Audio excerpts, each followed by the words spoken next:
আমাদের দল বিএনপি মনে করে জনগণের কাঙ্ক্ষিত বাংলাদেশ গঠনের জন্য রাষ্ট্র ও রাজনীতি সংস্কারের বিকল্প নেই।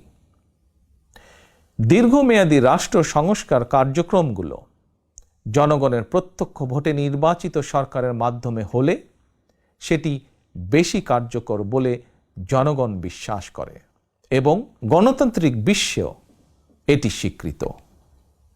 প্রিয় দেশবাসী, আমাদের আর পেছনে তাকানোর কোনোই সুযোগ নেই। পলাতক স্বৈরাচার জাতীয় জীবনের 15টি বছর কেড়ে নিয়েছে। সেই দুঃস্বপ্নকে দূরে ঠেলে দিয়ে দেশের জনগণের সামনে একটি বৈষম্যহীন, নিরাপদ, মানবিক বাংলাদেশ গড়াই বিএনপির আগামী দিনের লক্ষ্য। বিএনপি বিশ্বাস করে তথ্য প্রযুক্তির বর্তমান